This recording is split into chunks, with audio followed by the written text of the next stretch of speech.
उच्च शिक्षा मंत्री योगेंद्र उपाध्याय ने ब्यूरो चीफ आकाश यादव से खास बातचीत की है। कहा है कि बच्चों को दी जाने वाली शिक्षा भारतीय संस्कृति और नैतिक मूल्यों पर आधारित होनी चाहिए। उन्होंने जॉनी जॉनी यस पापा जैसी कविताओं पर सवाल उठाते हुए कहा कि ऐसी कविताएं बच्चों को झूठ बोलना सिखाती हैं। मंत्री ने नई शिक्षा नीति के तहत भारतीय परंपरा और संस्कार आधारित शिक्षा पर जोर दिया है। बच्चों में संस्कार बहुत जरूरी है और संस्कार के लिए उच्च शिक्षा भी बहुत जरूरी है। हमारे साथ बातचीत करने के लिए उच्च शिक्षा मंत्री योगेंद्र उपाध्याय जी हैं। मंत्री जी, जिस प्रकार से देखा जाए, आपने आज जॉनी जॉनी जो पोएम है उसको लेके आपने कहा कि ये शिक्षा को अशिक्षा में बदलते या फिर संस्कार अच्छे नहीं देते हैं, किस प्रकार देखते हैं? देखिए, मैं समझ नहीं पा रहा कि बार बार मीडिया इस ढंग से सवाल क्यों उठा रहा है कि ये पोएम ऐसा करती है। मेरा विषय ये है, स्पष्ट विषय है, शिक्षा वो जो संस्कार दे। देखिए, किसी बच्चे को अगर उपहार ना दें तो थोड़ी देर रोएगा और संस्कार ना दें तो जीवन भर रोएगा। इसलिए संस्कारित शिक्षा होनी चाहिए। कोई अगर इस पर ऐतराज करता है कि शिक्षा संस्कारित नहीं होनी चाहिए तो मैं उससे डिबेट के लिए चुनौती देता हूँ आपके माध्यम से। एक बात। दूसरी बात, संस्कारित शिक्षा में कभी कभी ऐसा होता है कि हम जाने अनजाने में, अभिभावक और अध्यापक, बच्चों को ऐसे संदेश दे देते हैं, ऐसी कहानी सुना देते हैं, ऐसी कविताएं सुना देते हैं जिससे कि कुसंस्कार मिलते हैं, संस्कार नहीं।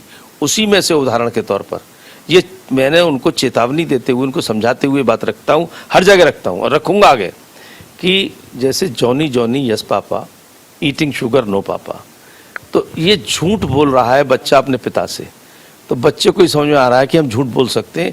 एक चुपचाप दबे पांव उसके कोमल मन पे, कोमल मस्तिष्क पे ये संस्कार चला गया।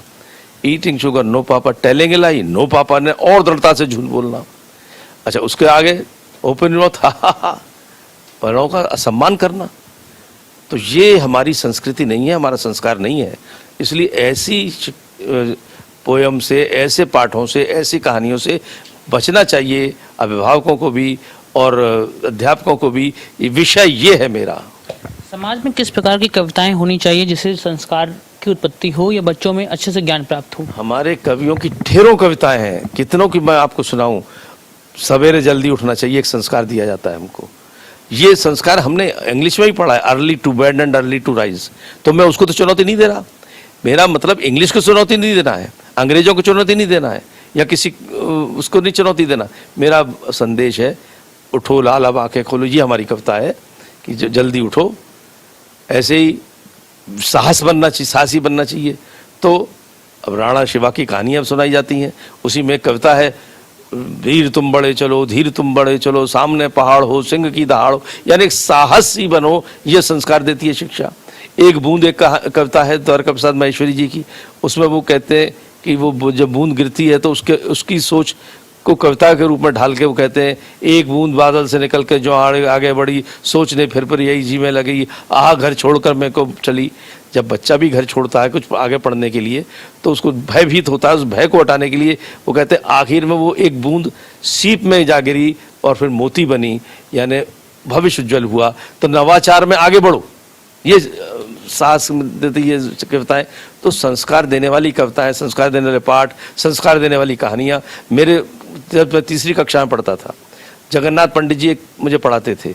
हर शनिवार को राष्ट्रभक्त बालक, पितृभक्त बालक, गुरु भक्त बालक, मातृभक्त बालक, ऐसी कहानियाँ सुनाते थे। आज भी वो मेरे जहन में है। मैंने अपने माता पिता को किस ढंग से, अब तो स्वर्गीय हैं, लेकिन किस ढंग से हाथों हाथ रखा है, वो उन्हीं गुरु जी की देन है। माताएं अक्सर कविता सुनाया करती थी, रात में किसे सुनाती थी? अखिलेश यादव ने टिप्पणी की इस मुद्दे पे। अब अखिलेश यादव की टिप्पणियों पर टिप्पणी करना तो मैं उचित नहीं समझता, क्योंकि उनका कोई एआई डिपार्टमेंट है जो मुद्दे तलाशता है। क्योंकि मुद्दा विहीन हो चुके हैं उनके दल, उनकी पार्टी, उनका खुद तो वो मुद्दे तलाश रहे होंगे, उल्टे सीधे मुद्दे तलाश रहे हैं। बातचीत करने के लिए आपने सुना योगेंद्र उपाध्याय जी ने साबितों से कहा, अखिलेश यादव एआई से मुद्दे तलाश हैं। फिलहाल बच्चों को अच्छे संस्कार देने चाहिए जिनसे उनका अच्छे से विकास हो सके। कैमरा मुख्य के साथ आकाश यादव, खबर विभाग, लखनऊ।